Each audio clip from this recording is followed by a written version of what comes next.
Nigri ni muonzo. Go is the beginning. In the name of she, capital S, capital H, capital I, who man Adam called son S-U-N, mother nature, mother earth. In the name of the true begotten son, Matthew 1:23, Emmanuel, Imanuel, whose name means go with us. In the name of the true motherland, Nigritia, Nigratia, land of the gods. Ki Swahili, Kunta Kinte, Tower of Babel, man's first tongue. Amani Kutoka, you peace from above. How y'all doing? Fuwaha, Wasaba, Siku. Happy seventh day. The Book of Life. Kidibucha, Uzima. Reading from the New Testament of Emmanuel. Agano, Jipya, Ya, Imanuel. Luke chapter 23. Then the whole multitude of them arose and led him to Pilate. And they began to accuse him, saying, we found this fellow perverting the nation and forbidding to pay taxes to Caesar, saying that he himself is teacher, a king. Then Pilate asked him, saying, are you king of the Jews? He answered them and said, it is as you say. So Pilate said to the chief priests and the crowd, I find no fault in this man. But they were the more fierce, saying, he stirs up the people, teaching throughout all Judea, beginning from Galilee to this place. When Pilate heard of Galilee, he asked if the man were a Galilean. And as soon as he knew that he belonged to Herod's jurisdiction, he sent him to Herod, who was also in Jerusalem at that time. Now when Herod saw Emmanuel, he was exceedingly glad.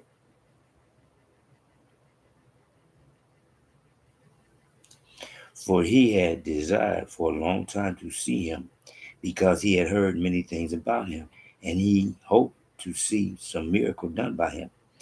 Then he questioned him with many words, but he answered him nothing. And the chief priests and scribes stood and vehemently accused him. Then Herod, with his men of war, treated him with contempt and mocked him, arrayed him in a gorgeous robe, and sent him back to Pilate. That very day, Pilate and Herod became friends with each other, for previously they had been at enmity with each other. Then Pilate, when he had called together the chief priests, the rulers, and the people, said to them, you have brought this man to me as one who misleads the people. And indeed, having examined him in your presence, I have found no fault in this man concerning those things of which you accuse him. No, neither did Herod, for I sent you back to him. And indeed, nothing deserving of death has been done by him. I will therefore chastise him and release him. For it was necessary for him to release one of them at the feast. And they all cried out at once, saying, away with this man, and release to us Barabbas, who had been thrown into prison for a certain rebellion made in the city, and for murder. Pilate, therefore, wishing to release Emmanuel, again called out to them. But they shouted, saying, crucify him, crucify him. Then he said to them the third time, Why? What evil has he done? I have found no reason for death in him. I will therefore chastise him and let him go. But they were insistent, demanding with loud voices for he be crucified. And the voice of these men and of the chief priests prevailed. So Pilate gave sentence that it should be as they requested. And he released to them the one they requested, who for rebellion and murder had been thrown into prison. But he delivered Imanuel to their will. Now as they led him away, they laid hold of a certain man, Simon a Cyrenian, who was coming from the country, and on him they laid the cross.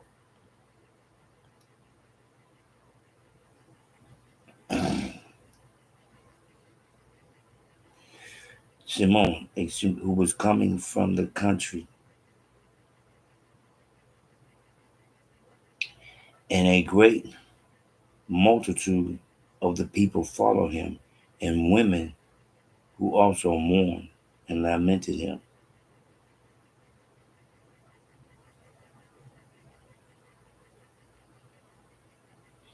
But Emmanuel turned to them and said, Daughters of Jerusalem, do not weep for me, but weep for yourselves and for your children.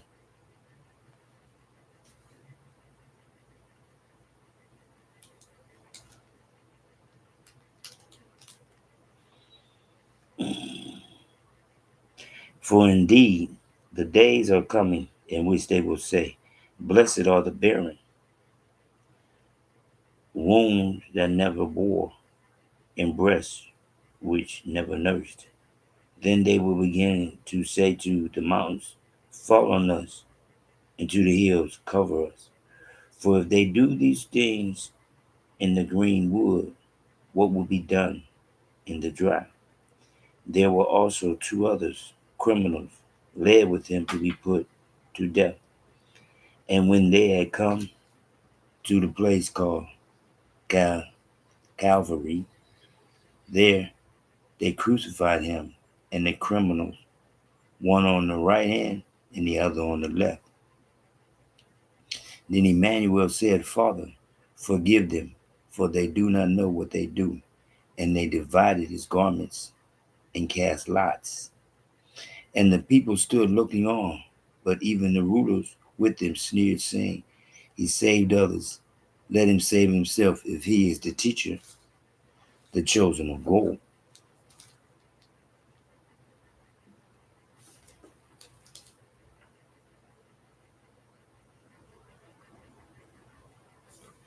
The soldiers also mocked him, coming and offering him sour wine, and saying, If you are the king of the Jews, save yourself. If you are the king of the Jews, and on inspiration also was written over him in letters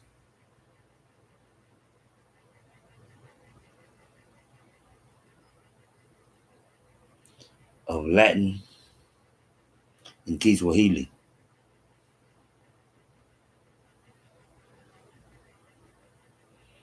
Then one of the criminals who were hanged blasphemed him, saying, If you are the teacher, save yourself and us.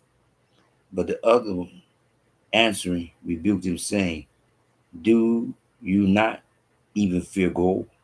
And seeing you are under the same condemnation, and we indeed justly, for we receive the due reward of our deeds. But this man has done nothing wrong. But he said to Emmanuel, Teacher, remember me when you come into your kingdom. And Emmanuel said to him, Assuredly I say to you, today you will be with me in paradise. Now it was about the 6th hour, and there was darkness over all the earth until the 9th hour. Then the sun was darkened, and the veil of the temple was torn in two. And when Emmanuel had cried out with a loud voice, he said, Father, into your hands I commit my spirit. Having said this, he breathed his last. So when the centurion saw what had happened, he glorified God, saying, Certainly, this was a righteous man. And the whole crowd who came together to that sight, seeing what had been done, beat their breasts in return. But all his acquaintances and the women who followed him from Galilee stood at a distance watching these things. Now behold, there was a man named Joseph, a council member, a good and just man. He had not consented to the decision. Indeed, he was from Arimathea, a city of the Jews, who himself was also waiting for the kingdom of God. This man went to Pilate and asked for the body of Emmanuel. Then he took it down. Then he took it down, wrapped it in linen, and laid it in a tomb, rather than laid it in a tomb that was hewn out of the rock where no one had ever lain before. That day was a preparation, and the Sabbath drew near. And the women who had come with him from Galilee followed after, and they observed the tomb and how his body was laid. Then they returned and prepared spices and fragrant oils, and they rested on the Sabbath according to the commandment. Pay close attention here.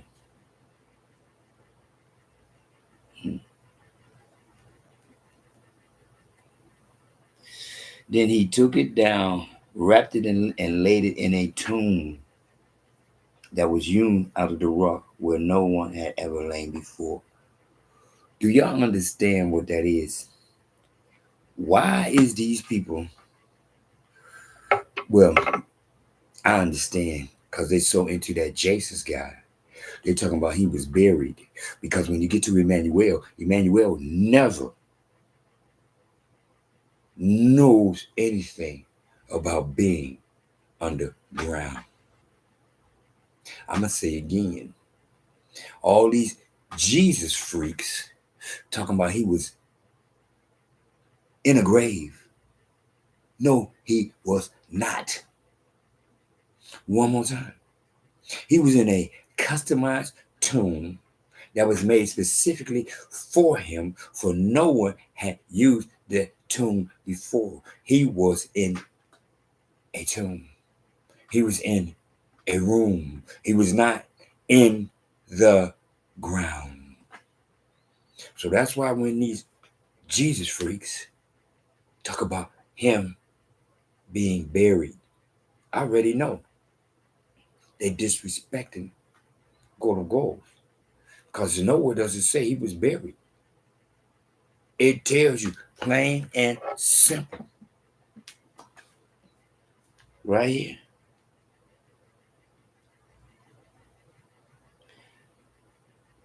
Luke 23:53.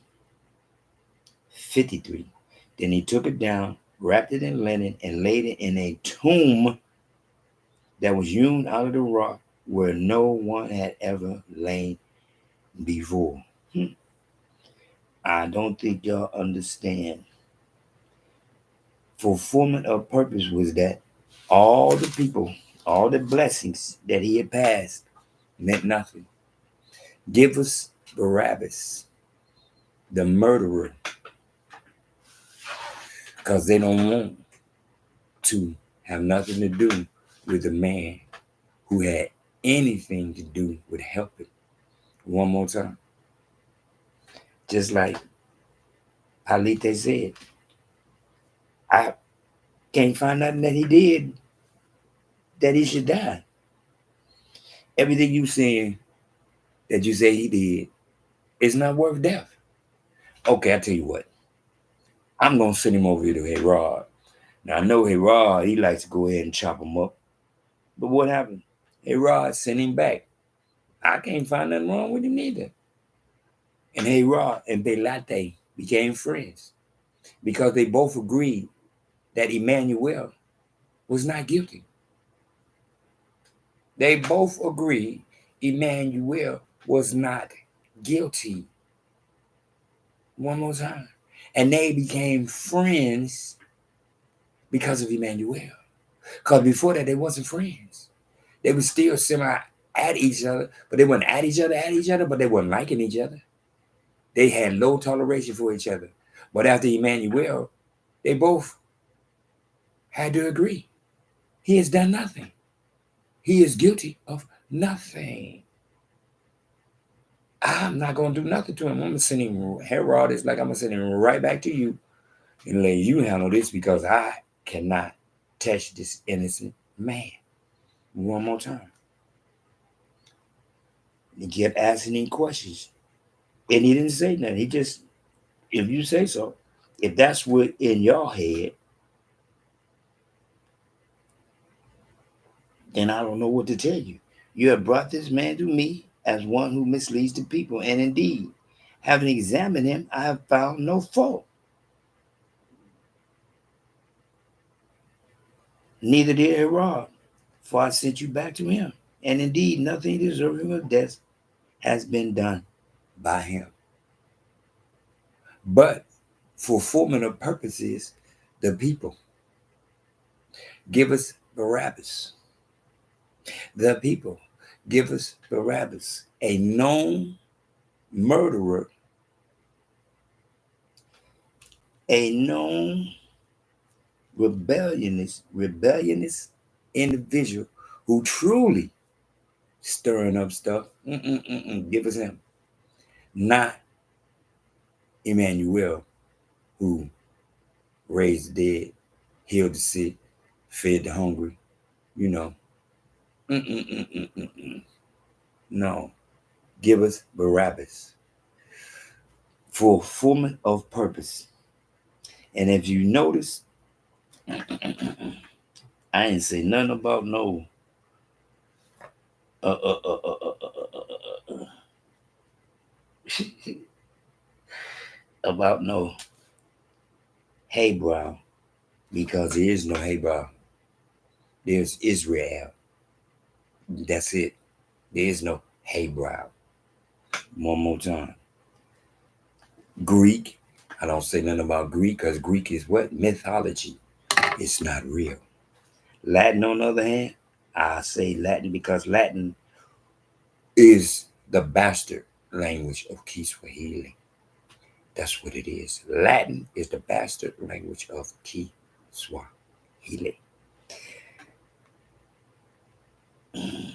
Notice, not once did I ever call him Lord. Always called him what he is, teacher, teacher, teacher. They don't want to try to make him into a Lord, master, king. No, teacher. I am a teacher. Just like 23:5, he stirs up the people, teaching throughout all you they are, beginning from Galilee to this place. He stirs up the people, teaching. In other words, making you think. That's my job, to make you think. My job is if you're looking at a J and you're not allowed to say what you see, you got a problem. Jesus, Jerusalem, Joseph, John, Judas, Jews. One more time. All J's. One more time. Or if you want to get technical, you can say Joseph, Joseph, Jerusalem, Judas, use. You can if you want to,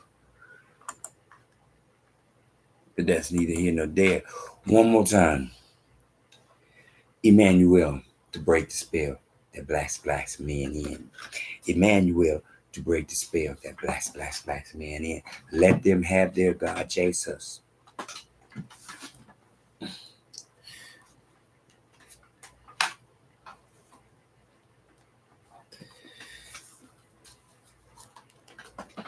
Can you see all through there? Everywhere where it's Jesus, I am the end.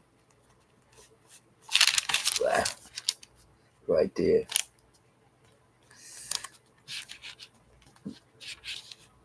But anyway, this is how I read the book of life. Emmanuel is God of gods, begotten Son, period. And that's why Tothers, Leapers, Whites, Offsprings dares not to speak about Matthew 1:23, because they know not to disrespect God of gods. One more time. Anyhow, Asante San, thank you very much. Mojo Gabena, one love. Raka, blessings.